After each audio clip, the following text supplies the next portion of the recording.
ഇപ്പോൾ ഡോക്ടർമാരുടെ ഒരു വലിയൊരു സംഘം അതോടൊപ്പം തന്നെ വനം വകുപ്പ് ഉദ്യോഗസ്ഥരുടെ സംഘം അവിടേക്ക് ഈ മറ്റേ വീണ ആനയിടയ്ക്ക് സമീപത്തേക്ക് എത്തിയിരിക്കുന്നു എന്നതാണ്. മസ്തകത്തിൽ മുറിവേറ്റ ആന നിലത്ത് വീണിരിക്കുന്നു. അതിനടുത്തേക്ക് ഡോക്ടർമാരുടെയും അതോടൊപ്പം തന്നെ വനം വകുപ്പ് ഉദ്യോഗസ്ഥരുടെയും സംഘം എത്തിയിരിക്കുന്നു. ഇനി എന്താണ് ചെയ്യേണ്ടത്? കാരണം അത് താഴേക്ക് അത് വീഴുന്നൊരവസ്ഥ ഉണ്ടാകുന്നത് അതിന്റെ ഒരു ആരോഗ്യ സാഹചര്യം തന്നെയാണ് അത് വ്യക്തമാക്കുന്നത്. അങ്ങനെയെങ്കിൽ അതിനെ കൊങ്കി ആനകൾ ഉപയോഗിച്ചുകൊണ്ട് എടുത്ത് ഉയർത്തി നിൽക്കാനായിട്ട് സാധിക്കാത്ത ഒരു ആരോഗ്യ സ്ഥിതിയാണ് അതിനുള്ളതെന്ന് തന്നെയാണ് മനസ്സിലാക്കാൻ സാധിക്കുന്നത്. അങ്ങനെയെങ്കിൽ അത് ഈ മറ്റ് സാഹചര്യങ്ങൾ ഉപയോഗിക്കേണ്ടി വരും. ക്രെയിൻ ഉപയോഗിക്കണോ, കയറ് കെട്ടി ക്രെയിൻ ഉപയോഗിച്ചുകൊണ്ട് പൊക്കി നിർത്താൻ സാധിക്കുമോ എന്നതടക്കമുള്ള കാര്യങ്ങൾ അതിന് വളരെ പെട്ടെന്ന് തന്നെ തീരുമാനം വേണം. ആ രീതിയിലുള്ള ചടുലമായ നീക്കങ്ങൾ അവിടെ നടക്കുന്നുണ്ട്. ആനയ്ക്ക് വടം ചുറ്റുന്നുണ്ട് എന്നതാണ് അറിയാനായിട്ട് സാധിക്കുന്നത്. ആനയ്ക്ക് വടം ചുറ്റുന്നു, അങ്ങനെ ഉയർത്തി നിർത്താൻ കഴിയുന്ന രീതിയിലേക്ക് കാര്യങ്ങൾ ക്രമീകരിക്കുന്നുണ്ട്. അവിടേക്ക് മരുന്നെത്തിക്കുന്നുണ്ട്.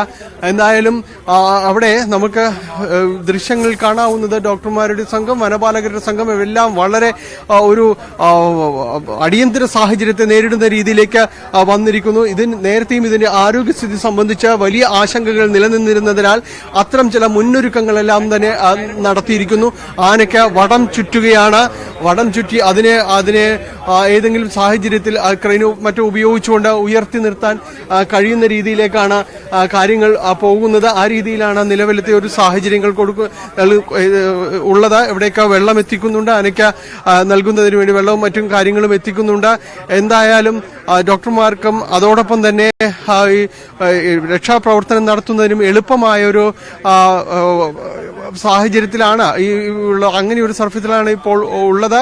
അതുകൊണ്ട് തന്നെയും കുറെ കൂടി എളുപ്പത്തിലേക്ക് കാര്യങ്ങൾ ഏകോപിപ്പിക്കാൻ കഴിയുമെന്നാണ് പ്രതീക്ഷിക്കുന്നത്. വനത്തിനകത്തായിരുന്നെങ്കിൽ തീർത്തും ദുഷ്കരമായ രീതിയിലേക്ക് അത് പോകുമായിരുന്നു. പക്ഷേ കഴിഞ്ഞ കുറെ നാളുകളായിട്ട് അത് ആരോഗ്യസ്ഥിതി അതിനെ തന്നെ തിരിച്ചറിയുന്നുണ്ട്. അതുകൊണ്ട് തന്നെ ഈ മേഖലയിൽ തന്നെയാണ് തീർത്തും സങ്കീർണമായ ടെറൈനിലേക്കൊന്നും അത് പോയിട്ടില്ലായിരുന്നു.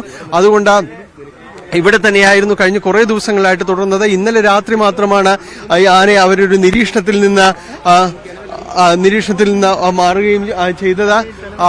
ഇന്നിപ്പോൾ രാവിലെ അത് കണ്ടെത്തിയതും ഈ പുഴയ്ക്ക് സമീപം തന്നെയായിരുന്നു. ഇപ്പോൾ വനം വകുപ്പിന്റെ ഉദ്യോഗസ്ഥർ കൂടുതലായിട്ടും ഇവിടേക്ക് എത്തുന്നുണ്ട്. ഇനിയിപ്പോൾ അടുത്ത ഘട്ടം എന്താണ് എന്നതാണ്. ഇതിനിപ്പോൾ പ്രാഥമികമായ ചികിത്സ ഇപ്പോൾ നൽകുകയാണെന്നാണ് അറിയാനായിട്ട് സാധിക്കുന്നത്. വെള്ളം എത്തിക്കുന്നുണ്ട്. ഒപ്പം തന്നെ കുങ്കി ആനകൾ ഈ ഭാഗത്തേക്ക് വരുന്നു. കുങ്കി ആനകൾ കോന്നി സുരേന്ദ്രനും കുഞ്ചുവും വിക്രവും അടക്കുന്ന 3 കുങ്കി ആനകളുണ്ട്. 3 കുങ്കി ആനകൾ കൂടി ഇവിടേക്ക് എത്തുന്നു. രക്ഷാപ്രവർത്തനം അതിന്റെ ഒരു പൂർണ്ണ തോതിലേക്ക്, അല്ലെങ്കിൽ ആനയെ ഇവിടെ നിന്ന് മാറ്റുന്നതിന്റെ ഒരു പൂർണ്ണ തോതിലേക്ക് കാര്യങ്ങൾ എത്തിയിരിക്കുന്നു എന്നതാണ്. ഇപ്പോൾ 3 കുങ്കി ആനകൾ കൂടി ഇവിടേക്ക് എത്തിയിരിക്കുന്നു. അതിനുശേഷം ഇവിടെ നിന്ന് വൈകാതെ തന്നെ ഏതാണ്ട് ഡോക്ടർ അരുൺ സക്രിയ ഇന്നലെ പറഞ്ഞതുപോലെ തന്നെ വലിയ വെയിൽ പരക്കുന്നതിന് മുൻപ് തന്നെ തങ്ങളുടെ ജോലി ചെയ്ത് തീർക്കാനാണ് ശ്രമിക്കുന്നതെന്ന് പറഞ്ഞിരുന്നു. അത് അക്ഷരം പ്രതി ശരിവെക്കുന്ന രീതിയിലേക്ക് കാര്യങ്ങൾ എത്തിയിരിക്കുന്നു. അതിന് അനുയോജ്യമായ ഒരു ടെറൈനിൽ, അങ്ങനത്തെ ഒരു ഭൂപ്രകൃതിയിൽ അതിനെ ഒത്തുവരികയും ആദ്യത്തെ മയക്കുവെടി, അതായത് നമ്മൾ ഇവിടെ എത്തുന്നതിന് മുൻപ് തന്നെ അത് കടന്നു വരുന്ന സ്ഥലത്ത് വെച്ച് തന്നെ ഏഴാറ്റുമുഖം ഗണപതി കൂടെയുള്ളപ്പോൾ തന്നെയും അതിന് നൽകിയിരിക്കുന്നു മയക്കുവെടി. ആദ്യ റൗണ്ട് മയക്കുവെടി നൽകിയിരുന്നു. അതിനുശേഷം ഏഴാറ്റുമുഖം ഗണപതിക്കൊപ്പം അത് നടന്നു. പിന്നീട് അതിനെ ഉണർത്തി നിർത്താനായിട്ട് ആവുന്നത്ര ശ്രമിച്ചു. തിരികെ വനത്തിലേക്ക് കൊണ്ടുപോകുക എന്ന് തന്നെ ആവുന്നത്ര ശ്രമിച്ചു. ഒടുവിൽ മസ്തകത്തിൽ പരിക്കേറ്റ കൊമ്പൻ വീഴുകയും ചെയ്തു. അങ്ങനെ അപ്പോഴും ഈ മറ്റാന തിരിഞ്ഞു പോകാനായിട്ട് തയ്യാറായിരുന്നില്ല. അവിടെ തന്നെ നിലയുറപ്പിക്കുകയായിരുന്നു. ഒടുവിൽ വനപാലകർക്ക് പല റൗണ്ട് വെടിയുതിർക്കേണ്ടി വന്നിരുന്നു ആകാശത്തേക്ക്. റബ്ബർ ബുള്ളറ്റ് ഉപയോഗിച്ചുകൊണ്ട് വെടിയുതിർത്തു. അതിനുശേഷമാണ് അതിനെ കാട്ടിലേക്ക് ഓടിച്ചതിന് ശേഷമാണ് തിരിയുന്നത്. ഒടുവിൽ തിരിഞ്ഞു പോകുമ്പോഴും ഓടിപ്പോകുമ്പോഴും താഴെ വീണ കൊമ്പനെ തിരിഞ്ഞു നോക്കിക്കൊണ്ടാണ് അത് കടന്നു പോകുന്നത്. ഇപ്പോൾ നമ്മൾ കാണുന്നത് 3 കുങ്കി ആനകളും ഇതിന് ചുറ്റും നിലയുറപ്പിച്ചിരിക്കുന്നു എന്നതാണ്. താഴെ വീണ മസ്തകത്തിൽ പരിക്കേറ്റ കൊമ്പന് ചുറ്റും 3 കുങ്കി ആനകളും നിലയുറപ്പിച്ചിരിക്കുന്നു. കോന്നി സുരേന്ദ്രൻ അതിന് നേതൃത്വം നൽകുന്നു.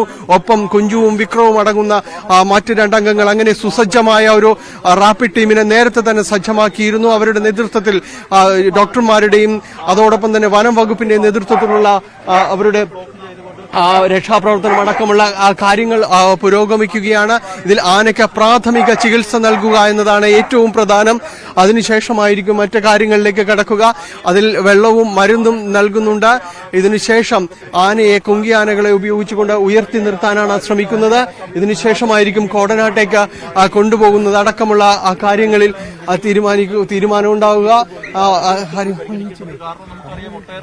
അത്തരം കാര്യങ്ങളിൽ തീരുമാനം ഉണ്ടാകുക എന്നതാണ് ഇതിൽ പറയാനുള്ളത്. എന്തായാലും വളരെ പെട്ടെന്ന് നമ്മൾ ഇതിൽ നാടകീയമായ രംഗങ്ങളായിരുന്നു ഉണ്ടായിരുന്നത്. അതങ്ങനെ പറയാം. തീർത്തും അതിവൈകാരികവും സങ്കീർണവുമായ നിമിഷങ്ങൾ ആ രീതിയിൽ തന്നെ അതിനെ പറയേണ്ടി വരുന്നു. കാര്യം മറ്റ് മൃഗങ്ങളുടെ ഒരു സ്നേഹപ്രകടനങ്ങൾ പലപ്പോഴും നമ്മൾ അത് കണ്ടിട്ടുണ്ട്. പക്ഷെ ഇങ്ങനെയൊരു കാട്ടാന ഈ രീതിയിലേക്ക് അടക്കം പെരുമാറുന്നത് ഇതടക്കമുള്ള കാര്യങ്ങൾ നമ്മൾ ഇതാദ്യമായാണ് ഇങ്ങനെ ഒരു ക്യാമറയ്ക്ക് മുന്നിലേക്ക് അത് വരാനും എടുക്കാനും എല്ലാം സാധ്യമാകുന്ന രീതിയിലേക്ക് കാര്യങ്ങൾ വന്നത്.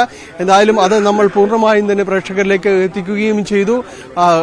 മസ്തകത്തിൽ പരിക്കേറ്റ ആന വീഴുന്നത് കണ്ട് ആണ് തിരിച്ച് ഏഴാറ്റുമുഖം ഗണപതി അത് കാട് കയറുന്നത്. വനപാലകരുടെ റബ്ബർ ബുള്ളറ്റിന്റെ വെടിവെച്ചയിൽ അത് കാട് കയറി പോകുന്നത്. ഇപ്പോൾ 3 കുങ്കിയാനകളും അതിന് ചുറ്റും നിലയുറപ്പിച്ചിരിക്കുന്നു. ഏത് ആജ്ഞയും ഏറ്റുവാങ്ങുക എന്ന രീതിയിൽ തന്നെ വളരെ പെട്ടെന്ന് രക്ഷാപ്രവർത്തനം അത് പൂർത്തീകരിക്കുക എന്നത് തന്നെയാണ്. ഒരർത്ഥത്തിൽ പൂർണ്ണമായും ഇതൊരു രക്ഷാപ്രവർത്തനമായി മാറിയിരിക്കുന്നു. താഴേക്ക് ആന വീഴുമെന്ന് ആ ഒരു കണക്കുകൂട്ടൽ തുടക്കം മുതൽ തന്നെ ഉണ്ടായിരുന്നു. കാരണം ഇന്നലെ മുതൽ തന്നെ വനം വകുപ്പിന്റെ ഒരു പ്രാഥമികമായ റിപ്പോർട്ടും കണക്കുകൂട്ടലും എല്ലാം തന്നെയും ഈ രീതിയിലുള്ളതായിരുന്നു. ആനയുടെ ആരോഗ്യസ്ഥിതി സംബന്ധിച്ച വലിയ രീതിയിലുള്ള ആശങ്കകൾ ഉയർന്നിരുന്നു. ആ ആശങ്കകളെ പൂർണ്ണമായും ശരിവെക്കുന്ന രീതിയിൽ തന്നെയായിരുന്നു കാര്യങ്ങൾ ഉണ്ടായിരുന്നത്.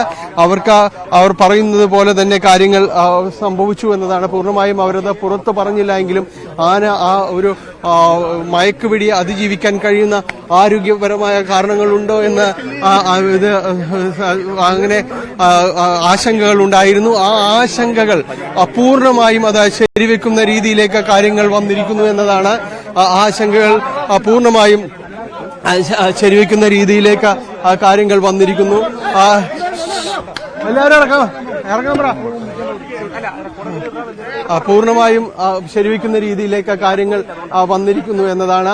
ആനയ്ക്ക് മയക്കുവെടിയേറ്റ് ആദ്യ റൗണ്ട് മയക്കുവെടിയിൽ ആന അത് വീണു എന്നതാണ്. അതിന് അല്പസമയം നടന്നപ്പോൾ തന്നെയും ആന ക്ഷീണിതനായി നിലംപതിക്കുകയും എല്ലാം തന്നെ ചെയ്തിരിക്കുന്നു. ആനയുടെ ആരോഗ്യം സംബന്ധിയായ കാര്യങ്ങൾ വലിയ ആശങ്കകൾ ഉണ്ടായിരുന്നു. അത് ശരിവെക്കുന്ന രീതിയിലേക്കടക്കം പിന്നീടുള്ള നിമിഷങ്ങൾ മാറുകയായിരുന്നു. തന്റെ കൂട്ടുകാരനെ എന്ന് വിശേഷിപ്പിക്കാം ഉയർത്തി നിർത്താനുള്ള മുഴുവൻ ശ്രമങ്ങളും നടത്തിക്കൊണ്ടാണ് ഏഴാറ്റുമുഖം ഗണപതി പിൻവാങ്ങിയിരുന്നത്. ഏഴാറ്റുമുഖം ഗണപതി പിൻവാങ്ങുന്നത് മുഴുവൻ ശ്രമങ്ങളും നടത്തി അതിനെ താങ്ങി നിർത്താൻ കഴിയില്ല എന്ന ഒരു ഉത്തമ ബോധ്യത്തിലേക്കടക്കം കാര്യങ്ങൾ വന്നപ്പോഴാണ് ഏഴാറ്റുമുഖം ഗണപതി എങ്കിലും പിരിഞ്ഞു പോകാൻ കൂട്ടാക്കിയിരുന്നില്ല. അതിനെ വെടിവെച്ചുകൊണ്ട് പേടിപ്പിച്ചുകൊണ്ടാണ് അതിനെ കാട്ടിലേക്ക് തിരികെ അയക്കുകയും ചെയ്യുന്നത്.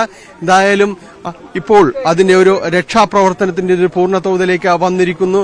3 കുങ്കിയാനകളും ഇവിടെ നിലയുറപ്പിച്ചിരിക്കുന്നു. ഏത് ആജ്ഞയും ഏറ്റുവാങ്ങുക എന്ന രീതിയിലേക്ക് വന്നിരിക്കുന്നു. ഇപ്പോൾ അവിടെ ആനയ്ക്ക് താഴെ വീണ ആനയ്ക്ക് പ്രാഥമികമായ ചികിത്സ അടക്കം ഉറപ്പു നൽകുകയാണ്. അതിനെ എത്ര കണ്ട് ഉയർത്തി നിർത്താൻ സാധിക്കും, അതിനെ എന്താണ് അടിയന്തരമായി ചെയ്യേണ്ടത് എന്നതടക്കമുള്ള കാര്യങ്ങളാണ് ഉള്ളത്. അത്തരം കാര്യങ്ങളിൽ അതിന്റെ ഒരു വ്യക്തത ഡോക്ടർ അരുൺ സക്രേയും സംഘത്തിനുമുണ്ട്. അതിനുശേഷം ആണ് മറ്റു കാര്യങ്ങളിലേക്ക് നീങ്ങുക. ഇതിൽ ഡോക്ടർമാരുടെ സംഘം അതിനെ പരിശോധിക്കുന്ന ആദ്യഘട്ടത്തിൽ അതിനെ പരിശോധിക്കുകയാണ് ഉണ്ടായത്. അതിനുശേഷം ഇപ്പോൾ പ്രാഥമികമായ ചികിത്സ നൽകിയിരിക്കുന്നു എന്നതാണ്. ചികിത്സ നൽകുന്നു, വെള്ളം നൽകുന്നു, മരുന്ന് നൽകുന്നു. ഇതിനു ശേഷം അതിനെ ഉയർത്തി നിർത്താനുള്ള ശ്രമങ്ങളിലേക്ക് കടന്നിരിക്കുന്നു എന്നതാണ് വന്നിരിക്കുന്നത്. ഇപ്പോൾ അല്പസമയത്തിനകം തന്നെ ഡോക്ടർമാർ അത് ചികിത്സ അത് പൂർത്തിയാക്കി അതിനെ ഉയർത്തി നിർത്താനുള്ള ആ ശ്രമങ്ങൾ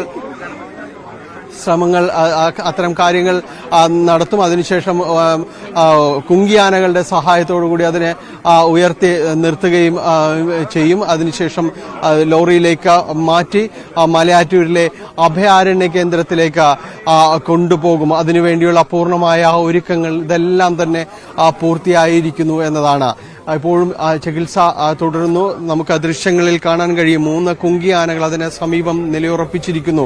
അത് എന്താണ് നിർദ്ദേശം അത് പൂർണ്ണമായും തന്നെയും അനുസരിക്കുക എന്നതടക്കമുള്ള കാര്യങ്ങൾ ഇപ്പോൾ ദൃശ്യങ്ങളിൽ ഒന്നുകൂടി ശ്രീജ JCB അടക്കം ഇവിടേക്ക് എത്തിക്കുന്നു എന്നതാണ്. കാരണം എങ്ങനെയാണ് അതിനെ പൂർണ്ണമായും ഉയർത്തി നിർത്താൻ സാധിക്കുക, അല്ലെങ്കിൽ മറ്റേതെങ്കിലും രീതിയിൽ മണ്ണ് അവിടേക്ക് മാറ്റേണ്ടതുണ്ടോ, അതിനെ എഴുന്നേറ്റ് നിൽക്കാൻ പര്യാപ്തമായ രീതിയിൽ ഏതെങ്കിലും രീതിയിലുള്ള സാഹചര്യം അവിടെ സൃഷ്ടിക്കേണ്ടതുണ്ടോ എന്നാണ്. ഇപ്പോൾ JCB ചുറ്റുപാടുമുള്ള ചെറിയ മരങ്ങളുണ്ട്, അത് തകർത്ത് അതിന് വഴിയൊരുക്കുകയാണ് അവിടേക്ക് പോകുവാനായിട്ട്. അതായത് മനസ്സിലാക്കുന്നതനുസരിച്ച് ഇവിടേക്ക് ലോറി കയറ്റണമെങ്കിൽ അവിടെ അതിന് ആവശ്യമായ സാഹചര്യം ആ പ്രദേശത്ത് ഒരുക്കേണ്ടതുണ്ട്, അതിന്റെ ടെറൈൻ ആ രീതിയിലേക്ക് മാറ്റിയെടുക്കേണ്ടതുണ്ട്.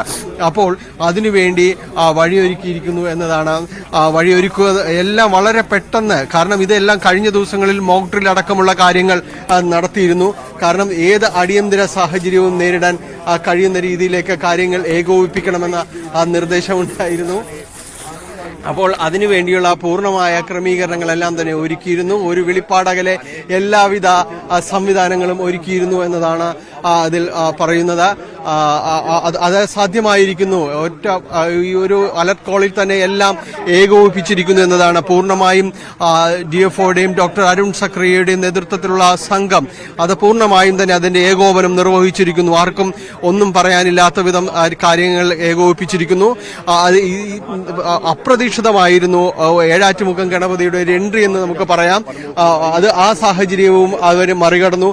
അതിനുശേഷം പിന്നീട് ഈ മസ്തകത്തിൽ പരിക്കേറ്റ വെടിയേറ്റ കൊമ്പൻ നിലത്ത് വീഴുന്നതാണ് നമ്മൾ കണ്ടത്. അതും അവർ പ്രതീക്ഷിച്ചിരുന്നു. അങ്ങനെ വരികയാണെങ്കിൽ ഏത് രീതിയിൽ അതിനെ മറികടക്കും എന്നതായിരുന്നു അടുത്ത ചിന്തയുണ്ടായിരുന്നത്. അപ്പോൾ അതിനുവേണ്ടിയുള്ള സംവിധാനങ്ങൾ ഒരുക്കിയിരുന്നു. ഏറ്റവും അനുയോജ്യം എന്ന് പറയുന്നത് ഈ ടെറൈനിലേക്ക് ആന എത്തി എന്നതാണ്. കാരണം അത് മറ്റിടങ്ങളിലായിരുന്നെങ്കിൽ വലിയ രീതിയിലുള്ള ഒരു ഗുരുതരമായ രീതിയിലുള്ള കാര്യങ്ങളിലേക്ക് പോകുമായിരുന്നു. കാരണം ഇത്ര കണ്ട് ഇതിനെ ഏകോപിപ്പിക്കാൻ കഴിയുമോ എന്നതടക്കമുള്ള സംശയങ്ങൾ അടക്കമുണ്ടായിരുന്നു.